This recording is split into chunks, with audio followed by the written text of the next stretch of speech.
All right, Georgia with a 24-20 win over Florida. Um, they won't die. They refuse to do it. It baffles me. They show me something new every week. Um, it is impressive in some ways. Others it's horrible. It's like watching the Hindenburg. Anyway, um, Georgia wins. That's all that really matters. They move on. Have a date with Mississippi State this weekend at noon down in Stark Vegas on that flat field of theirs. Uh, we'll start with you on your takeaways, and then we'll go with mine. Um, yeah, I told a buddy of mine that this team has taken years off of my life. And I believe that every game remaining is going to be, we might as well just go ahead and be in store or get ready this is what this team is. I still believe that they're going to end up getting bitten. One day when their offense is not enough to keep them in, because this defense, especially with, we'll get into it. I'm sure Jones coming back. I guess KJ will be out for a half, but the secondary. I haven't No. first quarter or first half. I mean, Okay. Well, either way, we were down a lot in the defensive backfield, and I've criticized the tackling. I did see improvement. In tackling on Saturday. I thought C.J. Allen had probably his best game of the year. So overall, I think this is what this team is, and this is what we can expect. And I don't want to get too far ahead, but I fully expect a complete knife fight in Stark Vegas. I really do, for all tons of reasons. well, so here's my thing was I think this game was more, and the past couple of weeks, you can say it's on the defense. This time around, it was on the offense to me. Bad mistakes, way too many penalties that cost Georgia drives. I would like to pull up. I wish I had the drive chart pulled up. I think they had the ball only 4 times in the first half, and 2 of those were. One of them was a turnover. The other one was a penalty that completely derailed the drive, where they couldn't score. And turnovers happen. Ball bounces funny, like that. He should have that throw, Interception? Yeah, Yeah. the interception wasn't a very Noah good, Thomas, it was behind him, but Noah Thomas has to come up with that ball, in my opinion. Yeah. But anyway. I don't. Why isn't a drive chart popping up for me? I don't know. It doesn't really matter. But to me, every time Florida scored except one time, they got the ball on the 40-yard line. So Bless as you. I sneeze through this, and so to me, I thought the defense played fine. There's some things, hey, dude, better than what they did in the previous weeks. So I'm not so. Anyway, I'll let you finish. Sorry. the getting beat with explosives, that's still a problem. It's going to be a problem next week against Mississippi State. So that part, but to me, there was no flow to the offense. Rhythm had no rhythm. Abandoning the run really in the second half, and I know some people were like, "Well, they should have stopped running the ball in the second half." I thought they should have kept running it. And the next point I was going to make is, if you look across the league, there's these games everywhere, these one possession scores. But Georgia's got to be. I mean, this game should have been, and Kirby said it.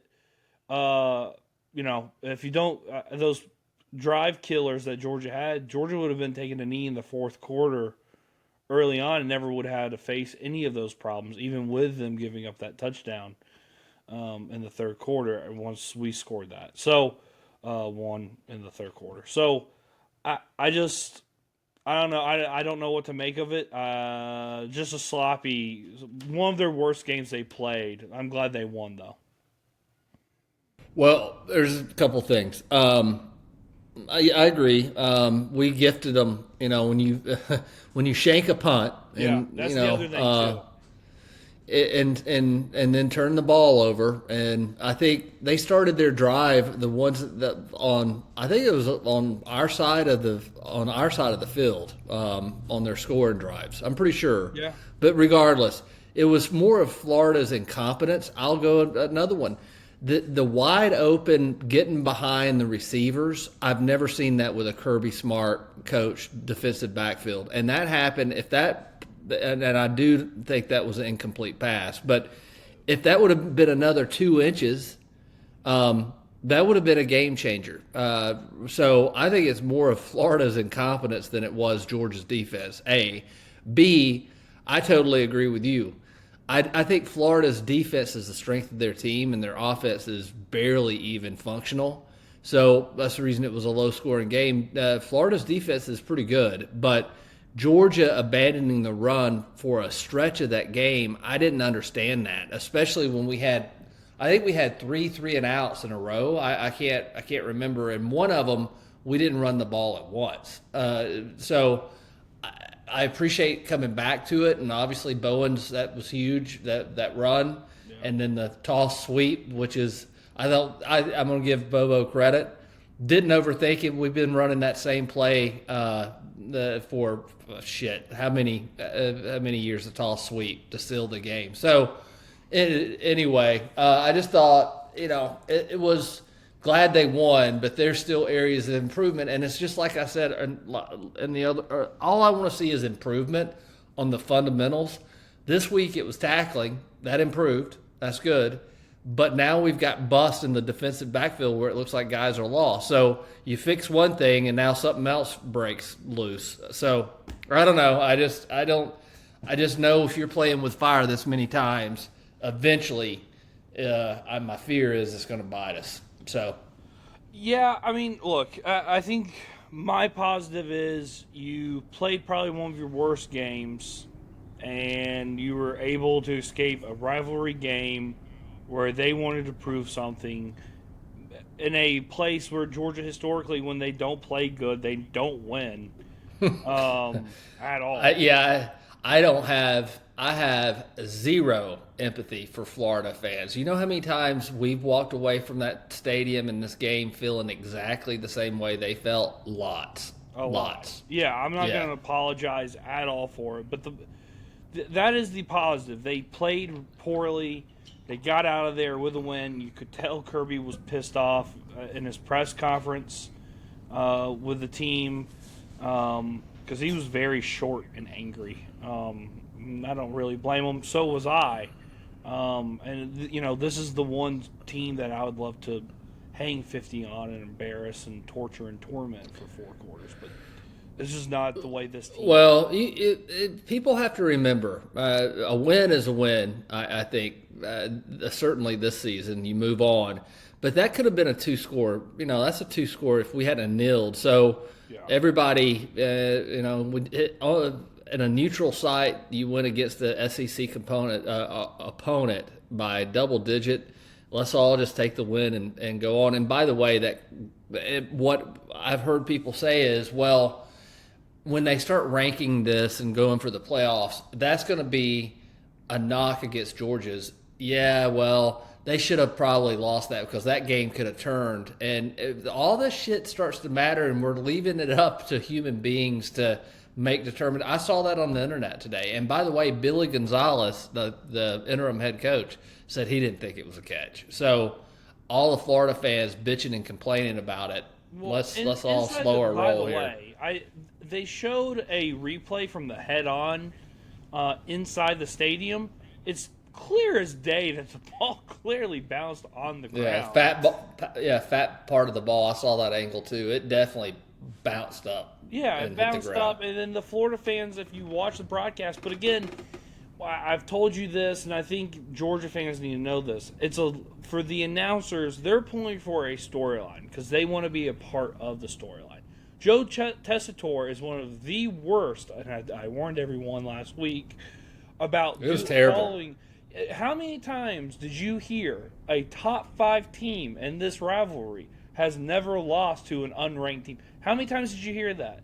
So they're going to do everything they can to make it dramatic, a storyline, something to get people to tune in that are the casuals, because it's what ESPN does now. So I have learned just to ignore the I can't. especially Joe Tessitore. He's the world's worst. By the way, to me, I said this when we were watching the game together.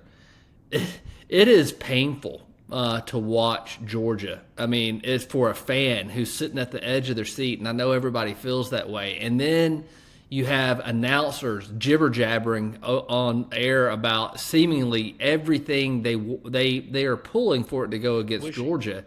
Yeah, wishing.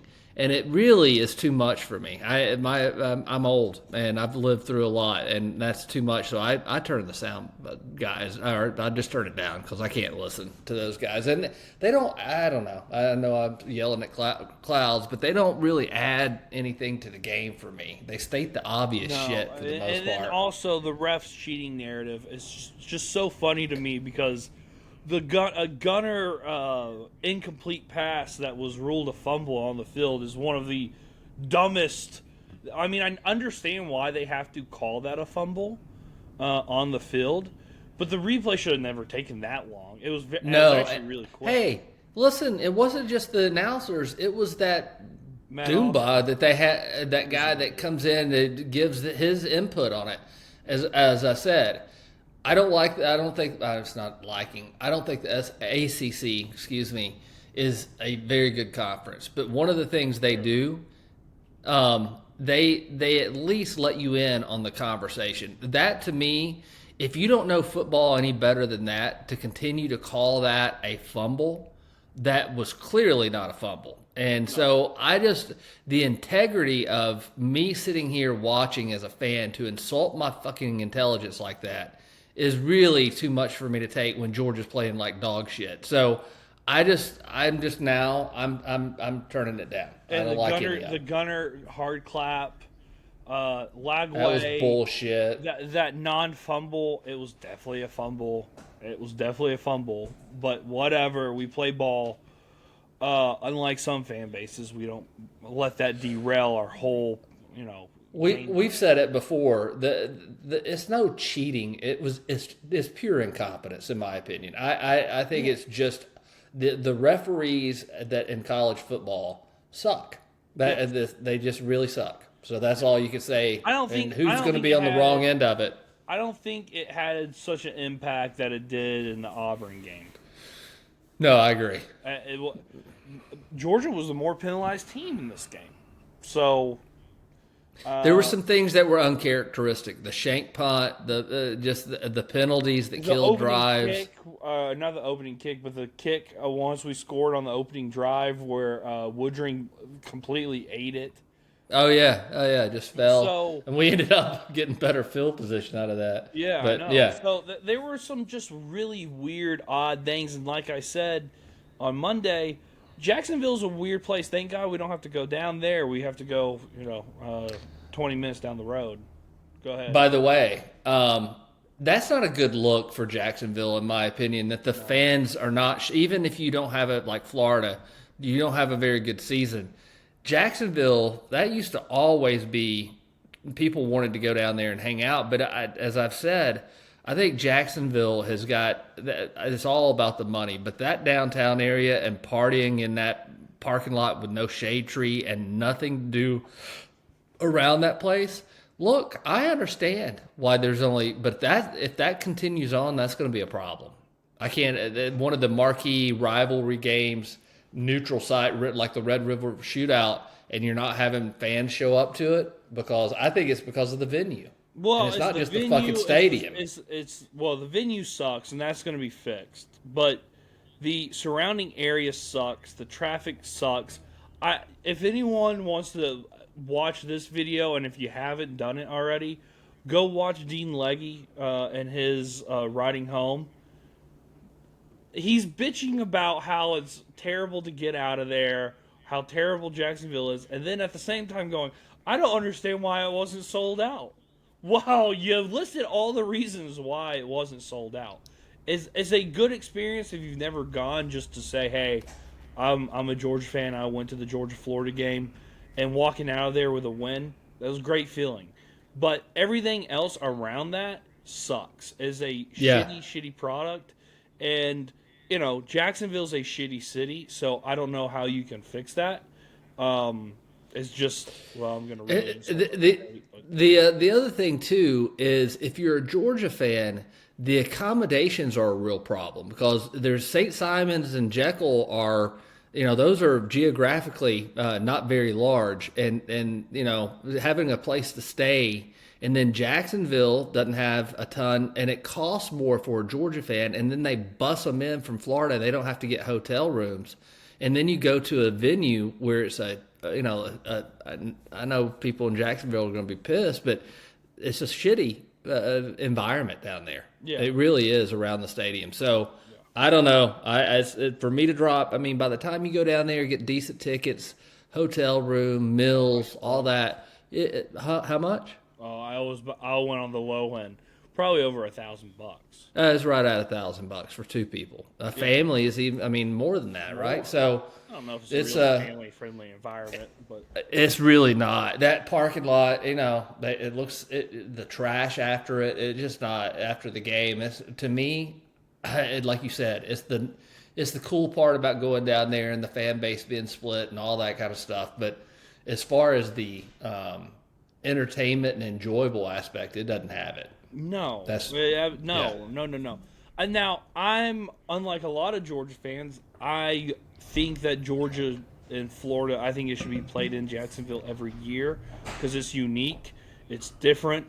Not every college does it. It gives, like Kirby said in his post game, a lot of these guys that played will never be back in that stadium or in that city again. That is, that's unique to Georgia and Florida. So I think it should stay. So whatever. And it's going to be completely different. I mean, the sunset and the orange background. So we're not going to see it anymore. No, you're not going to see that anymore on the broadcast. You're not going to see. I don't know. Dean was talking about it. It's a very Georgia thing to jump into the stands and celebrate. Those are usually students. Celebrate in the stands like that. Don't know if that's going to be there or not. The weather playing a factor. Rain has always and the wind has always been a factor. So all that's going to change. We'll see how it goes. But to me, there wasn't a whole lot. If you go look, getting back to the game, if you go and look at it and you go and rewatch it, I don't think there's a lot to take from it. And by the way, was I not right about how it was going to play out? I mean, I think I said it to a T how it was going to play out. And I knew it all season long. A team, to beat Georgia, this is what's going to happen. I think I know Georgia well enough to understand this. You have to have a really good defense that can stop the run and have great linebackers. Then on top of that, you're going to have an offense that can control the clock, make enough explosive plays down the field to answer Georgia. Alabama is that team. Alabama had enough on defense. They had it on offense. I don't know if Ty Simpson was perfect. I don't know if they walk away from that game winning that game. I don't know. But and they do enough.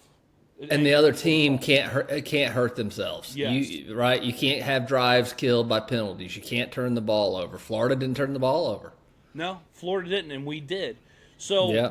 And when I was talking about this game on the last recording, I said Florida has they match up everything that we don't do well. They do well. They're very incompetent, and they don't have enough talent to beat Georgia. And they had every opportunity to kill us. Every single time. I really thought they had it in the fourth quarter there. I think you bared witness to it. Yeah. I thought it was done for late in the fourth quarter there. And I was not happy at all when Chauncey Bowen scored. I couldn't enjoy it because it was just so miserable not watching. It's a miserable watch, man. To not execute well. So, again, is Mississippi State going to beat Georgia? Probably not. I think Georgia probably wins this game by 10 points. But will they make it scary? Yeah, 100%. Because guess what? They can throw the ball. They can't play defense, but they can sure as shit throw the ball on offense. Can Texas beat Georgia? No. So Tech, their defense not good enough. Not good enough. They're not going to be able to. So well, the other thing too that we got to take in account aren't these teams that we're playing. They're getting buys late in the season. Texas has and Georgia's. Bye. I know. Mississippi State's going to be coming off a bye. Tech's got a bye. No. Mississippi State, they won. They beat Arkansas. Did they have a bye last week? They had one later than us, and also Tech their bye is this week, so they're gonna.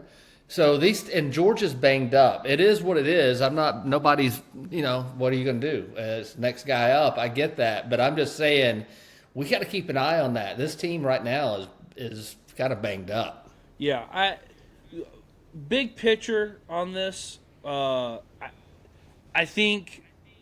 Texas, I don't think is good enough to beat Georgia. Tech, I disagree.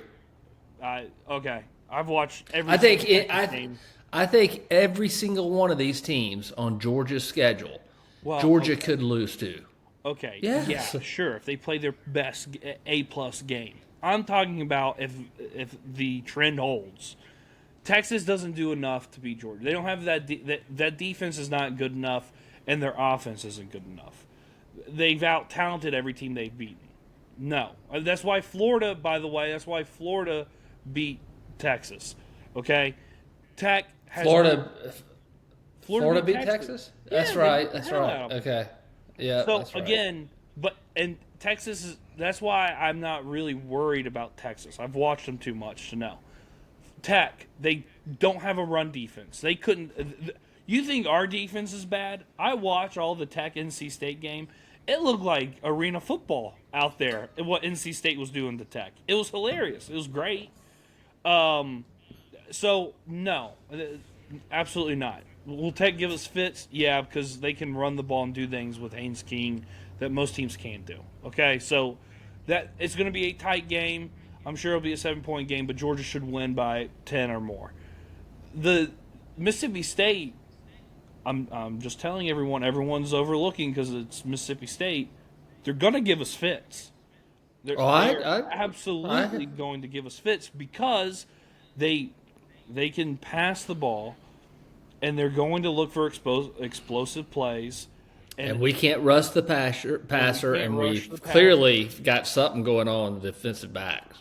Clearly. And then defensively, they're not really good defensively. That's the only thing where you're like, okay, well, Georgia should be able to run and control the clock, and as long as they remain ahead of the chains and don't shoot themselves in the foot and don't turn the ball over, we should be in good shape. But this game is going to be a knife fight. The Texas game, not so much. And the Tech game, not so much. So, really, it just comes down to those 3 games. You got to win 2 out of the 3 to get into the playoff. Georgia should do that. I don't know if this team can win a national championship at this point. But again, I don't. But I don't think so. But I keep waiting. This is my struggle. Is I keep thinking that eventually this team is going to put 4 quarters together and we're going to be okay and they're going to get it. But I think this last game against Florida has kind of solidified in my mind. This is what we got. This is just who we're going to be, and to expect that we're going to put it all together, I think, is too high of an expectation. But I think Georgia. I don't know. I haven't. Some of these Ohio State, Indiana's. I don't know if Georgia could hang with them, but I don't know if we can. But that's the other thing. These teams are not those Big Ten teams. They haven't been in these types of games. They're playing the equivalent of like. I don't know, an Auburn or something every weekend. These are powder. Look what Indiana did to Maryland. I mean, for goodness sake. So anyway. I here's the thing, and I think Josh Pate is kind of on something that maybe I'm not seeing, and he sees it better than both of us. Because the way he talks about this Georgia team, I think he's pretty confident in them, and I don't really see how he's confident because he keeps saying they're going to be a tough out. And they are going to be a tough out. That's true. I think that's probably going to be the best thing, and maybe somehow the more we play and the more quarters we have with this young defense, we can put something together to have some semblance of a defense. And Kirby said in his press conference today, where historically Georgia hasn't been that good on. I saw that. I heard that they haven't been good on turnovers. And they're gonna work, play to their strengths and try to work on their weaknesses. So maybe with all the time and the maturing of everybody, that it gets better and better. But I don't know. And by the way, you want to talk about, Georgia should have won by 10 or more points with that kneel down. Ellis Robinson had a pick six, and every time a ball gets thrown straight to a DB. He refuses to catch it. I guess it's against the practice rules to catch the ball as a DB at Georgia. I don't get it. Yeah. If he could have held on to that, he had nothing but green grass in front of him. So, yeah. That's the other thing. If you can't rush the passer, and you're having breakdowns in the defensive backfield, and you can't get turnovers.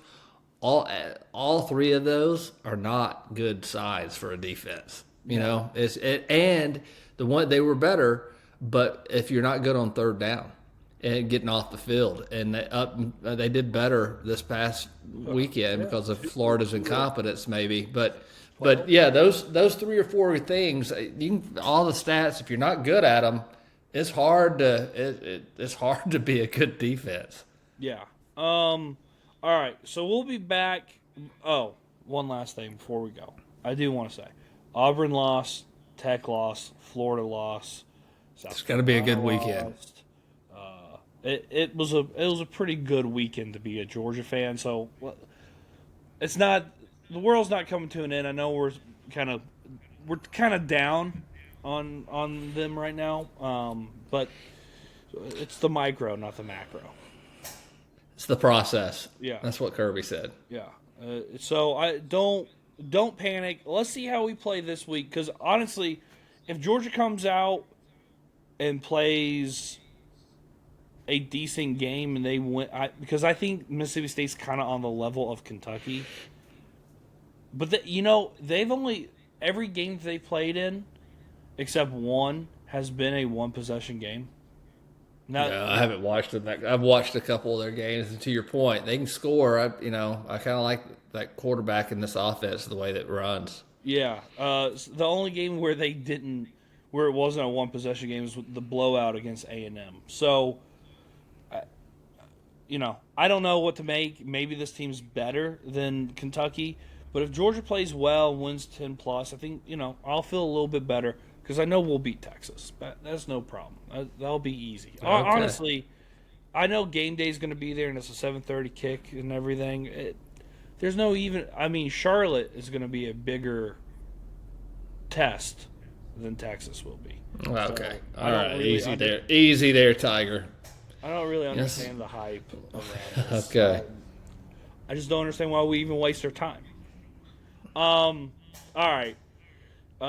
But I'm halfway joking, but not really joking. Texas is not good. They should have lost to Vanderbilt. And I gave up. I shouldn't have. All right. Anything before we go? I was trying to think of anything. No.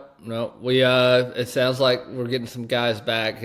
Jones was he says not as bad, but Jordan Hall's out for foreseeable future, and that does suck. Yeah. And he's a character guy, so that's a big loss, and we need all the bodies we can get on the defensive line. Yeah. And also, that's I wanted to give a shout-out, Zechariah Branch. Stud. What a game. Stud. Yeah. Thank God we got him, because you had been really screwed. That was for big segments, that was our offense, him and Gunner. Yeah. So, all right, we'll be back Thursday to do a pick show, talk about Georgia. I feel fairly confident that Georgia should win. He'll Munson himself all the way to the pick show, and then have Georgia winning by 50. Anyway, so remember to like and subscribe. Follow us on social medias, on Twitter, X, Instagram, and then TikTok at Terminus Sports _ATL. That's Terminus Sports _ATL. And then give us a like and subscribe. I know we weren't Thursday. We had technical difficulties. A dog went missing. Shout out Sam. But found. But found dog. So we didn't record, but we will have hopefully no lost dogs this week. Bad omen, by the way, lost dogs. Maybe that's why we didn't play so good. So hopefully no lost dogs, no technical difficulties, and we'll be back Thursday with a pick show and breaking down the Mississippi State Georgia game in the flat field at Davis Wade Stadium. All right, see you on the other side. See ya.